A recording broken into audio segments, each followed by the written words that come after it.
మన పిల్లలు కూడా మాట్లాడితే మనకు ఆశ్చర్యం కలుగుతుంది.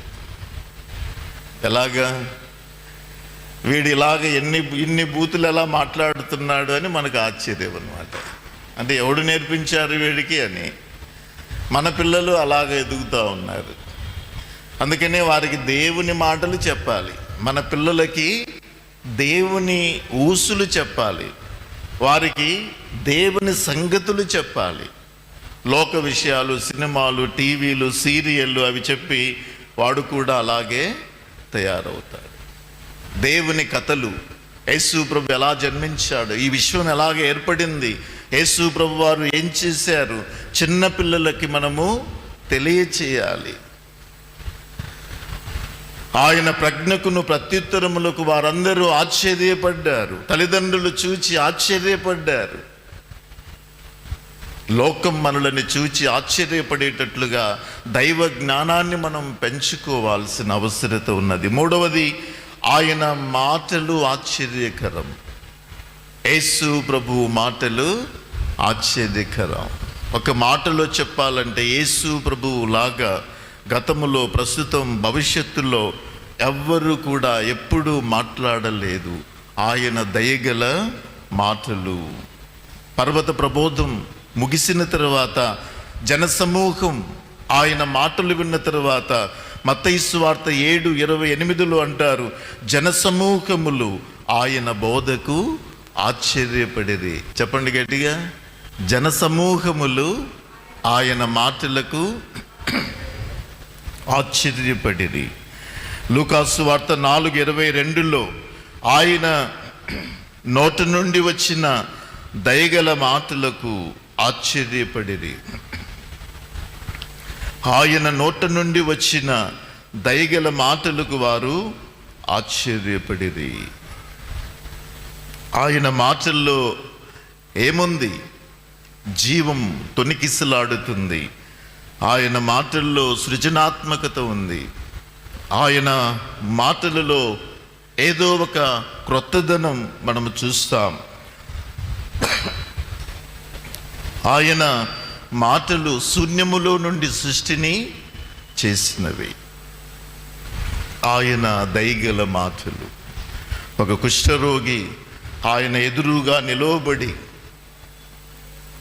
మరణం అతన్ని తరుముతూ ఉండగా ఎవరికీ కనపడకుండా అమాంతంగా ఆయన ఎదుటకు వచ్చి, ప్రభువా నీకిష్టమైతే నన్ను శుద్ధినిగా చేయి.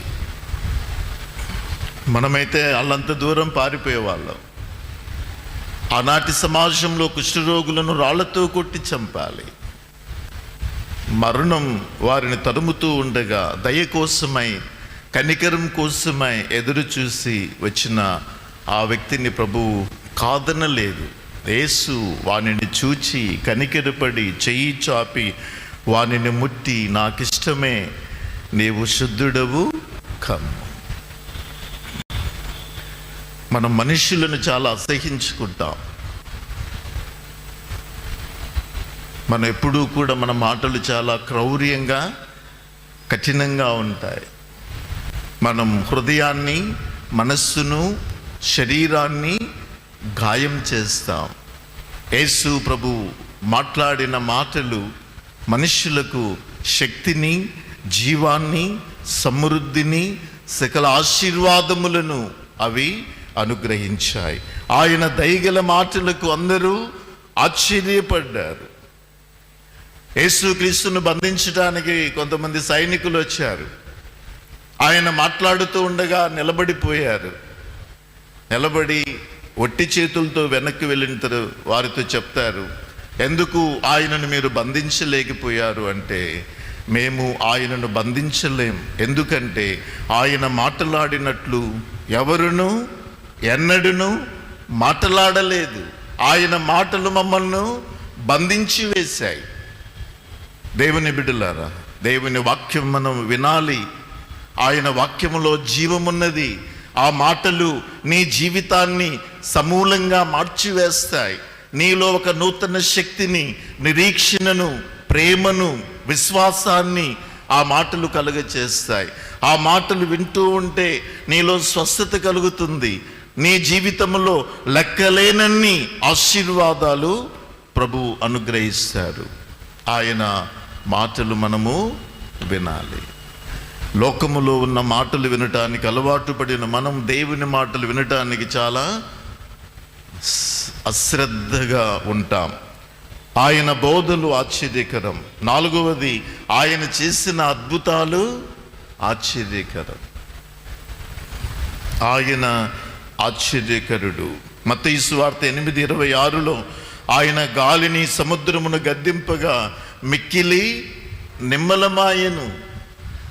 సముద్రమును తొక్కుకుంటూ నడిచిన రక్షకుడు శిష్యులు భయాందోళనలో ఉండి మునిగిపోతామేమో అని ఆందోళన చెందుతుంటే, భయపడవద్దు, నేనే, ధైర్యం తెచ్చుకునండి అని చెప్పి గాలిని గద్దింపగా అది మిక్కిలి నిమ్మలమాయెను. వారన్నారు, ఈయన ఎవరో, గాలియు సముద్రం ఈయనకు లోబడుచున్నవని. మిక్కిలి చెప్పండి, మిక్కిలి ఆశ్చర్యపడిది. గాలి సముద్రం ఈయన చెబితే, మాట చెబితే ఈయనకు లోబడుచున్నవని చెప్పారు. మార్కు సువార్త 7:37లో మూగవారు మాట్లాడునట్లు చేయుచున్నాడని వారు ఆశ్చర్యపడ్డారు. 38 ఏండ్ల నుండి వ్యాధిగల ఒక మనుష్యుని బెతెస్దా కోనేరు దగ్గర స్వస్థపరిచినప్పుడు ప్రజలు ఆశ్చర్యపోయారు. పుట్టుకతో గుడ్డివాడైన వ్యక్తిని బాగు చేసిన తరువాత ప్రజలు ఆశ్చర్యపోయారు. అడుగడుగున దేవుడు ఆశ్చర్యక్రియలు జరిగించాడు. నీటిని ద్రాక్షారసంగా మార్చేశాడు. చనిపోయిన వారిని ఆయన బ్రతికించాడు. లాజరు బయటికి రా అని చెప్పినప్పుడు మరణించిన లాజరు తిరిగి బయటికి వస్తాడు. ఆయన అద్భుతాలు ఆశ్చర్యకరమైనటువంటివి. ఆయన జీవితం ఆశ్చర్యకరం. ఎలాంటి జీవితం ఆయన జీవించాడు? మనలాంటి జీవితం మాత్రం ఆయన జీవించలేదు. సాధారణమైన జీవితం. కడు పేదరికాన్ని ఆయన కోరుకున్నాడు. పరలోకాన్ని, మహిమను, సింహాసనాన్ని విడిచిపెట్టాడు. దేవుడు మానవునిగా ఈ లోకానికి వచ్చాడు. మానవుడు దేవుడవ్వాలని, పూజించబడాలని, గౌరవించబడాలని, కిరీటాలు ధరించాలని ఎదురు చూసే యుగంలో హేరోదు, ఫరోలు, నీరోలు గౌరవం పొందే ఆ యుగంలో దేవుడు మానవునిగా ఈ లోకానికి వచ్చాడు. హి వాజ్ ఎంప్టీడ్ హిమ్సెల్ఫ్. ఆయన తనను తాను తగ్గించుకున్నాడు. తగ్గించుకోవడమే కాదు, ఆయన రిక్తుడిగా ఈ లోకానికి వచ్చాడు. ఆయన శిష్యుల పాదాలను కడిగి సేవ చేశారు. ఎవరైనా శిష్యుడు గురువు పాదాలు కడగాలి, అది లెక్క. కానీ గురువు శిష్యుల పాదాలను కడిగి ఆయన ఏమన్నాడంటే, మీరు ఒకరినొకరు ఇలాగూ ఏం చేయమన్నాడు? పాదాలు కడుగుకొనండి అన్నారు. మనకు పాదాలు దొరికితే లాగి కింద పడేస్తామన్నమాట. అంటే మనం ఎవరిని కూడా ఎదగనీయం, పైకి ఎక్కనీయం. నీ ఎదురుగా ఎవరైనా కొద్దిగా ఎక్కుతూ ఉంటే మనం ఒక సైంటిస్ట్ లాగా ఆలోచిస్తాం, ఈయన్ని ఎలాగా తొక్కాలి అని. ప్రభువు పాదములను కడిగి ఈ ప్రపంచానికి ఒక మాదిరిని చూపించాడు. హల్లెలూయా. యేసు ప్రభువులాగా సేవ చేయాలి. పాదములు కడగండి, ఏం పర్వాలేదు. ప్రభువే, లోకరక్షకుడే, విశ్వాలనేలే రాజే మానవ పాదములను కడిగి సేవ చేశారు. నీ అత్తకు, ఒకవేళ నీ మామకు, నీ భర్తకు, ఇంకా ఎవరికైనా సేవ చేయాల్సి వచ్చిన అవకాశం వచ్చినప్పుడు తప్పకుండా సేవ చేయండి. వాళ్ళని ఏ అనాథాశ్రమంలో పడేయొద్దు. వాళ్ళు చాలా త్వరగా చనిపోతారు. వారిని సేవించండి. మనుష్యులను అసహించుకోవద్దు. వారిని ప్రేమించండి. వారెవరైనా సరే ధనాన్ని బట్టి, హోదాన్ని బట్టి మనుషులను చూడవద్దు. యేసు ప్రభు పేదరికంలో జన్మించాడు. ఆయన చెప్పాడు, నక్కలకు, బొరియలు, ఆకాశ పక్షులకు నివాసములు కలవు, కానీ మనిషి కుమారుడు తలవాల్చుకున్నటకు స్థలము లేదు.